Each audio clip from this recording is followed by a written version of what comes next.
Bienvenue sur la voie de la lutte.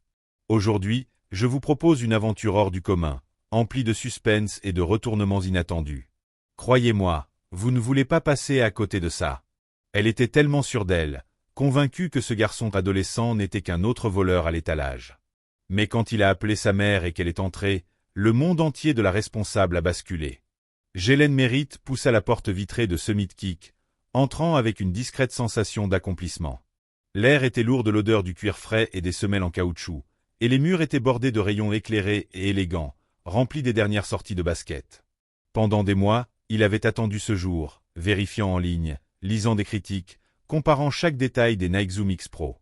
Il voulait cette paire, noire et élégante, avec des accents bleus profonds, conçue pour l'agilité sur le terrain. Il n'était pas là pour regarder, il était là pour acheter. Le magasin n'était pas bondé, quelques clients flânaient, mais une paire d'yeux le suivait dès qu'il entra. Meredith Langlais, la responsable du magasin, se tenait derrière le comptoir, le dos raide, observant Jelen comme s'il avait déjà fait quelque chose de mal. Elle ne l'affichait pas encore, mais elle travaillait dans le commerce de détail depuis assez longtemps pour repérer les problèmes dès qu'il franchissait la porte. Et pour elle, Jelen correspondait à la description. 16 ans, grand, mince, peau foncée, un sweat à capuche, les mains dans les poches. Elle avait vu les vidéos, des groupes d'adolescents fourrant des baskets sous leur suite et courant vers la sortie. Elle n'allait pas laisser cela arriver sous sa surveillance. Jelen, inconscient de son observation, se déplaçait dans le magasin, faisant glisser ses doigts légèrement sur une rangée de baskets impeccables. Il s'arrêta devant l'étalage présentant les Nike Zoom X Pro, ses baskets. L'étiquette de prix brillait sous les lumières LED, 230 $. C'était beaucoup, mais il les avait mérités, en coupant de l'herbe, en faisant des courses, même en lavant des voitures le week-end. Chaque dollar était à lui. Meredith fit un pas lent en avant. Elle était subtile, se déplaçant le long des allées comme pour redresser des boîtes, mais son regard ne le quittait jamais. Jelen se baissa, prenant la chaussure, la retournant dans ses mains, étudiant la semelle. Le motif de l'attraction semblait parfait. Il s'imaginait sur le terrain, ses mouvements nets, se déplaçant entre les défenseurs comme s'il n'était même pas là. Mais avant qu'il n'atteigne la caisse, une voix tranchante perça l'air. « Vous avez besoin d'aide pour quelque chose ?» Jelen leva les yeux, clignant des yeux. La femme, Meredith, se tenait à quelques pas, les bras croisés.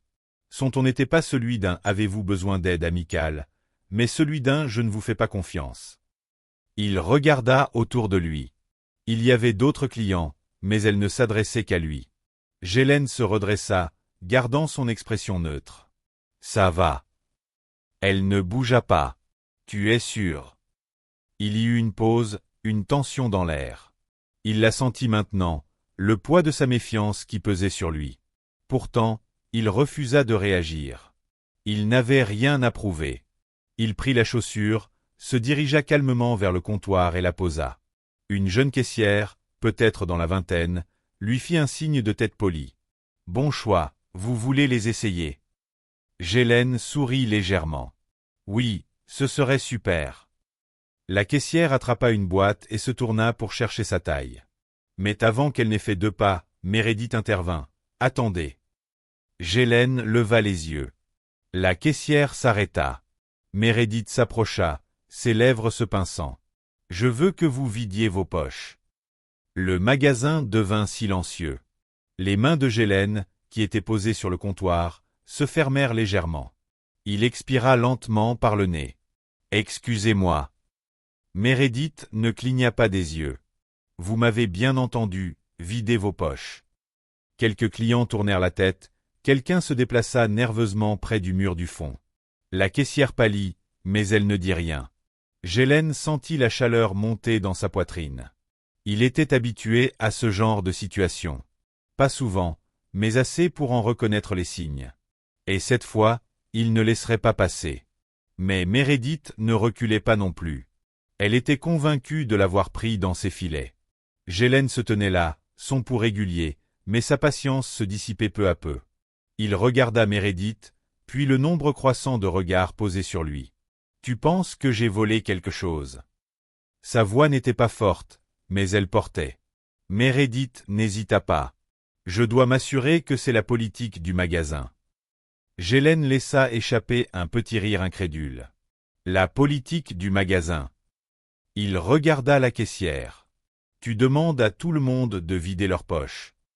La jeune femme sembla mal à l'aise, ses yeux allant de l'un à l'autre. Elle ne répondit pas, elle ne pouvait pas. Un homme près des étagères bougea les pieds, une femme près de la fenêtre murmura à son ami. Le poids de leur silence pesait lourdement sur Gélène, épais et suffocant. Meredith redressa les épaules. Si vous n'avez rien pris, il n'y a pas de problème. Gélène serra les dents, ses mains restaient sur ses côtés. Il ne se laisserait pas entraîner dans ce jeu, pas ici, pas maintenant. Je suis venu ici pour acheter des chaussures, dit-il lentement. Je les ai méritées. J'ai économisé pour elles. J'ai pris mon propre argent, et tu penses que je vais tout gâcher pour voler. Meredith sourit, un sourire mince, celui que les gens utilisent quand ils sont convaincus d'être en contrôle. Alors prouve-moi que j'ai tort. Gélène sentit une chaleur familière dans sa poitrine, une chaleur qu'il avait appris à ignorer trop de fois. Il regarda à nouveau autour de lui, scrutant les visages. Certains détournaient le regard, d'autres le fixaient ouvertement. Personne ne parlait. Il savait exactement ce qui se passerait s'il réagissait comme elle voulait. S'il se mettait en colère, s'il argumentait, s'il élevait même la voix. Alors il ne le fit pas. Il ne bougea pas, il ne se donna pas ce plaisir. Il atteignit lentement sa poche, avec calme et détermination. Il sortit son téléphone, son portefeuille et sa clé de maison, les posant sur le comptoir avec un léger bruit. Là, dit-il d'une voix mesurée. Content. Le regard de Meredith se tourna vers les objets. Il n'y avait rien d'autre. Mais elle ne recula pas. Retourne-les. Un murmure parcourut le magasin. Même les yeux de la caissière s'élargirent légèrement. Gélène prit une profonde inspiration par le nez. Tu es sérieuse. Meredith croisa les bras. Si tu veux continuer à discuter, je peux appeler la sécurité. Et là, la menace. L'avertissement non dit. Gélène sentit ses mains trembler, non pas de peur, mais de pure frustration. C'était ça, ce que des gens comme Meredith faisaient. Ils vous poussaient jusqu'à ce que vous craquiez, puis agissaient comme s'ils étaient les victimes. Et Gélène n'était pas prêt à lui donner cette satisfaction. Il ne bougea pas, ne céda pas. Elle n'obtint pas la réaction qu'elle voulait. Au lieu de cela, il prit son téléphone du comptoir et d'un simple glissement, le déverrouilla. Il composa un numéro, le porta à son oreille et attendit. Le sourire de Meredith vacilla légèrement. « Que faites-vous » Gélène ne lâcha pas son regard. « Maman, tu peux entrer ?» Ses mots étaient calmes, même, mais il y avait quelque chose dedans, quelque chose de ferme, quelque chose d'inébranlable. L'expression de Meredith se crispa. « Qui appelez-vous » Gélène l'ignora. Il resta là, le téléphone toujours pressé contre son oreille, attendant. Et après un moment, à travers le lourd silence du magasin, il l'entendit, le bruit des talons qui claquaient contre le pavé à l'extérieur, puis le doux carillon de la porte en verre de la boutique qui s'ouvrait. Et au moment où Céleste Mérite entra, toute l'énergie du magasin changea. Mais Meredith ne savait pas encore qui elle était, pas vraiment, et elle pensait toujours avoir l'avantage. Céleste entra dans ce mid-kick, sa présence occupant la pièce avant même qu'elle ne parle. Elle ne se pressait pas, elle n'en avait pas besoin. Ses talons claquaient contre le sol poli, délibéré et mesuré. Gélène souffla lentement. Maintenant, les choses allaient changer. Meredith Langlais, toujours les bras croisés, daigna à peine jeter un regard à Céleste au début. Elle était trop occupée à observer Gélène, attendant qu'il craque. Mais lorsque la jeune caissière murmura nerveusement « Mademoiselle Mérite », l'expression de Meredith vacilla. Céleste ne répondit pas immédiatement à la caissière. Son regard balaya le magasin, scrutant la scène, la manière dont les clients s'étaient discrètement éloignés, la façon dont son fils se tenait derrière le comptoir, tendu mais calme, et surtout la femme qui avait fait d'elle-même le centre de cette confrontation. Meredith tourna enfin les yeux vers Céleste, l'observant, ses habits impeccablement taillés, sa blouse en soie et sa posture rigide. « Puis-je vous aider ?» Son ton était poli mais désinvolte, comme si Céleste n'était qu'une cliente comme les autres. Le visage de Céleste ne changea pas. « Je crois que vous l'avez déjà fait. » Le poids de ces mots fit que les lèvres de Meredith se pressèrent en une fine ligne. Gélène s'avança vers sa mère. Elle m'a arrêté, m'a accusé de vol, m'a demandé de vider mes poches. Sa voix était calme, mais sous celle-ci, la frustration bouillonnait. Et quand j'ai obéi, elle m'a demandé de les retourner. Le visage de Céleste resta impassible, mais ses yeux s'assombrirent légèrement. Elle tourna alors son regard vers Meredith. « C'est vrai ?»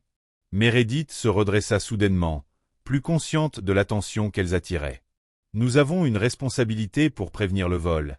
Il agissait de manière suspecte. C'est la procédure standard. » Céleste arqua un sourcil. « Et qu'est-ce qu'il a fait exactement qui vous a rendu suspecte ?» Meredith hésita une seconde, juste une seconde. Il traînait autour des étagères, vérifiait les prix, observait les autres clients.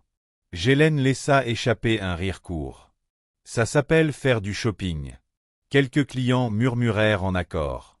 Meredith afficha un regard perçant. « Je n'ai pas à m'expliquer auprès de vous. » Céleste sourit, mais il n'y avait aucune chaleur dans son sourire. « En fait, si. » La mâchoire de Meredith se serra. « Écoutez, je ne sais pas qui vous êtes, mais... » Céleste l'interrompit. « Vous ne savez pas qui je suis ?»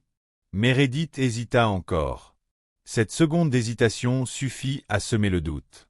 Gélène, les bras croisés, laissa le silence s'installer un instant, avant de délivrer le coup fatal. « Elle est la propriétaire de cet endroit. » Les yeux de Meredith s'écarquillèrent légèrement. Quelques employés échangèrent des regards.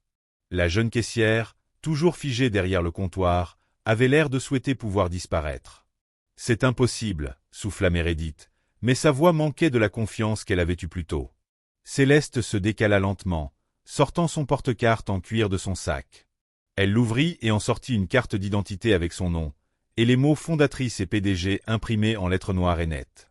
Meredith fixa la carte, puis Gélène, puis de nouveau Céleste. La réalisation la frappa en une fraction de seconde. Céleste mérite.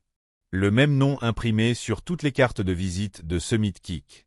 La même femme dont le portrait encadré était suspendu dans le bureau à l'arrière.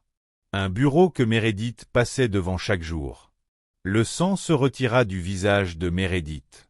Céleste fit un pas lent en avant. « Vous travaillez ici depuis combien de temps ?» Meredith avala sa salive. « 3 ans. » Céleste pencha la tête. « 3 ans et en tout ce temps, vous n'avez jamais pris la peine de savoir qui signe vos chèques de paie ?» Meredith ouvrit la bouche puis la referma. Il n'y avait pas de bonne réponse. Gélène croisa les bras, attendant. Maintenant, le vrai moment arrivait. Mais Céleste n'en avait pas fini, pas du tout. Le magasin était d'un silence de mort. Tous les regards étaient fixés entre Céleste et Meredith, attendant ce qui allait se passer ensuite. La bouche de Meredith s'ouvrit légèrement, mais aucun son ne sortit. Gélène pouvait voir à présent les fissures dans la confiance de Meredith, l'évidence de sa réalisation. Céleste, en revanche, était complètement en contrôle. Elle prit son temps, laissant le poids du moment s'installer.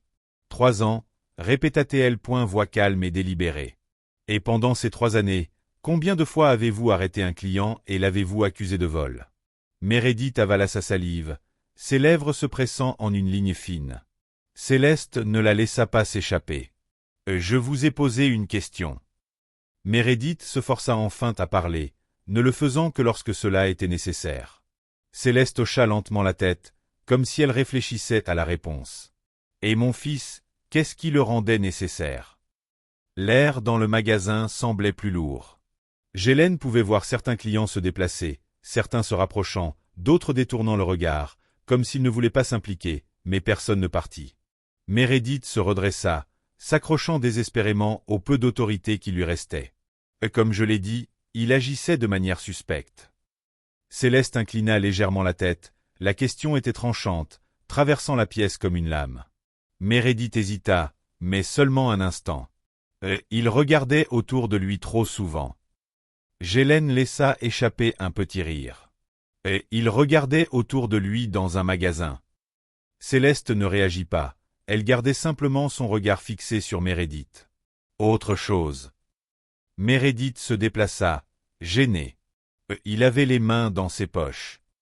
Céleste exhala un souffle mesuré et silencieux. Tout comme l'homme près du rayon Jordan. Meredith n'eut rien à répondre. Céleste laissa le silence s'étirer avant de parler à nouveau. Juste pour être clair, tu as profilé mon fils, l'as publiquement humilié et l'a menacé d'être escorté par la sécurité, tout ça parce qu'il regardait des chaussures et avait les mains dans ses poches. La gorge de Meredith se contracta. Elle n'avait plus d'arguments, et elle le savait. Ghislaine observait, il ne s'attendait pas à des excuses, il n'était pas naïf. Les gens comme elle admettaient rarement leurs erreurs, mais il voulait voir si elle essaierait de justifier ses actes, maintenant qu'elle savait à qui elle avait affaire. Céleste laissa le silence durer, son expression impassible. Puis, enfin, elle parla. « J'ai construit cette entreprise de mes propres mains. » Sa voix était calme, mais il y avait quelque chose de tranchant sous la surface. « Et j'ai embauché des gens sous une seule condition, qu'ils traitent chaque client avec le même respect. Chaque client. » Elle fit un pas en avant, et Meredith recula instinctivement. « Et dis-moi, Meredith, penses-tu que tu as fait ton travail aujourd'hui ?» Meredith cligna des yeux. Pour la première fois, elle semblait petite, mais Céleste n'avait pas fini. « Pas encore. » Meredith ouvrit légèrement la bouche, comme si elle voulait répondre, mais hésita. Pour la première fois depuis le début de cette confrontation, elle semblait comprendre le poids de ce qu'elle avait fait. Ghislaine la regardait attentivement. Il n'attendait pas d'excuses, il savait qu'elle n'arriverait pas, mais il voulait voir si elle essayerait de se justifier maintenant qu'elle savait à qui elle parlait. Céleste laissa le silence s'éterniser, son expression impassible.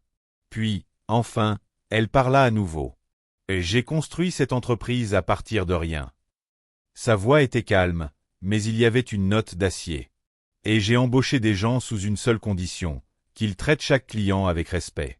Chaque client. » Elle fit un pas en avant, et Meredith se recula, instinctivement. « Et dis-moi, Meredith, penses-tu que tu as fait ton travail aujourd'hui ?»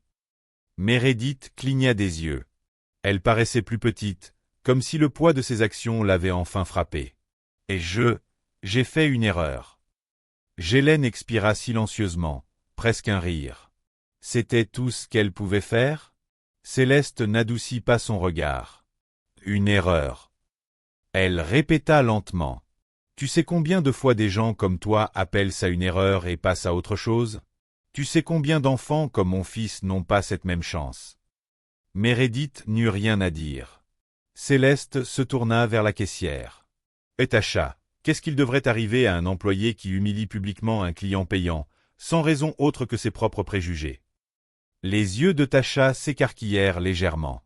Elle hésita, mais seulement un instant, puis, en jetant un regard à Meredith, elle répondit à voix basse. « Elle ne devrait pas travailler ici. » Céleste hocha lentement la tête, puis se tourna à nouveau vers Meredith. « Et Meredith, tu n'as pas seulement embarrassé mon fils, tu as embarrassé mon magasin. Tu t'es embarrassé toi-même. » Meredith ouvrit la bouche, mais Ghislaine prit la parole avant elle. « C'est marrant, non ?» Sa voix était calme et posée. « T'étais super confiante quand tu pensais que j'étais juste un gamin, mais maintenant, là, tu sembles nerveuse. » Meredith le fixa du regard. « Je ne suis pas nerveuse. » Ghislaine inclina légèrement la tête. « Alors pourquoi tu ressembles à quelqu'un qui veut vomir ?» Quelques clients rirent discrètement, même Tasha esquissa un sourire. Céleste exhala, ajustant sa veste. « Et Meredith, je vais te rendre ça facile. Tu peux partir maintenant, ou bien je peux appeler la sécurité pour te faire escorter. » Le visage de Meredith rougit. « Tu ne peux pas juste. » Céleste leva un doigt. « Et je peux. » Les yeux de Meredith cherchaient désespérément quelqu'un pour la défendre, mais personne ne bougea. Lentement, elle saisit son sac derrière le comptoir, ses mouvements raides et nerveux. Elle tourna, hésitant une dernière fois, mais Céleste ne dit plus un mot. Elle croisa simplement les bras et attendit. Meredith s'éloigna vers la porte. Elle ne partit pas en trombe, ne voulait pas leur donner la satisfaction.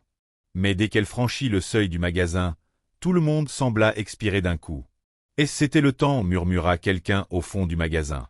Ghislaine se tourna vers sa mère, secouant la tête. « Je voulais juste mes chaussures. » Céleste lui sourit légèrement. « Alors, allons chercher tes chaussures. » Ghislaine rit, puis se tourna vers Tasha. « Je fais toujours du 11. » Tasha sourit. Je vous les ai. Mais avant qu'il ne quitte le magasin, Céleste ajouta une dernière chose. Le poids de ce qui s'était passé dans le magasin semblait encore flotter dans l'air. Gélène s'appuya contre le comptoir, observant Tasha qui lui tendait ses baskets. Céleste balaya la pièce du regard. Les clients étaient de nouveau concentrés sur leurs achats, mais quelques-uns jetaient encore des regards furtifs dans leur direction. Les employés semblaient soulagés, mais il y avait aussi quelque chose d'autre, du respect. Ils venaient de voir leur patronne gérer une situation qui n'aurait jamais dû arriver. Gélène tapa sur la boîte de chaussures pendant que Tasha la lui donnait. « Merci. » Elle hésita, puis baissa la voix. « Et je suis vraiment désolé que ça soit arrivé. » Gélène hocha la tête, une petite expression de compréhension sur le visage. « Moi aussi. » Céleste sortit sa carte pour payer, mais Tasha secoua la tête. « C'est pour nous. » Gélène leva un sourcil. « T'es sûr ?» Tasha sourit. « 100%. » Céleste jeta un regard à Tasha, puis approuva d'un signe de tête. « Merci. » Alors qu'il se dirigeait vers la sortie, Gélène expira lentement. « Je voulais juste mes chaussures. » Céleste sourit. « Et tu les as eues. » Gélène rit, secouant la tête. « Ouais, mais à quel prix ?» Ils sortirent, la lumière du soleil de l'après-midi les enveloppant. Gélène roula ses épaules, essayant de secouer les dernières tensions qui restaient. « Tu sais ce qui est fou ?» dit-il en jetant un regard à sa mère. « Si t'étais pas la propriétaire, ça aurait pu se finir différemment. » Le sourire de Céleste s'effaça légèrement. Elle savait exactement de quoi il parlait. « Ça arrive tous les jours. » Sa voix était plus calme maintenant. « À des gamins comme toi, et tous n'en sortent pas indemnes. » Gélène regarda la boîte dans ses mains, ses doigts effleurant les bords. « Et maintenant ?» Céleste prit un air plus sérieux. « Eh oh, absolument. Je vais commencer par embaucher des managers qui savent vraiment gérer. » Gélène souffla un petit rire. Meredith était en pleine quête de pouvoir, comme si c'était personnel. Céleste s'arrêta, se tourna vers lui, pensant. Ce n'était jamais une question de chaussures, Gélène. Il la regarda, perplexe. C'était une question de contrôle. Les gens comme elle ont besoin de se sentir supérieurs. Gélène acquiesça lentement, la réflexion prenant forme dans son esprit. Céleste ajusta son sac sur son épaule. Et la leçon ici n'est pas seulement qu'elle a été renvoyée, c'est à quel point il est facile pour elle de supposer le pire de toi. Gélène pencha la tête. Et la solution? Céleste sourit doucement. Continue à leur prouver le contraire. Tiens bon. Et surtout, elle posa une main sur son épaule. Sache ta valeur avant que quelqu'un ne te dise le contraire. Gélène souffla profondément, hochant la tête. Ils arrivèrent à la voiture, mais avant de monter, Gélène se retourna et regarda le magasin une dernière fois. Tu penses qu'elle a appris quelque chose? Céleste suivit son regard puis soupira. Et certaines personnes apprennent, d'autres deviennent juste amères. Gélène esquissa un sourire. Au moins, j'ai eu mes chaussures. Céleste éclata de rire. Tu les as bien eues. Alors qu'il roulait, Gélène s'étira dans son siège, laissant le moment s'installer. Il n'était plus en colère, juste pensif. Et peut-être qu'aujourd'hui, quelqu'un dans ce magasin allait repartir en pensant un peu différemment. Parce que parfois, il suffit d'un seul moment pour amener quelqu'un à voir la vérité. Astérisque, et vous, qu'en pensez-vous? Est-ce que Céleste a agi de la bonne manière? Vous avez déjà vécu un moment comme celui-ci.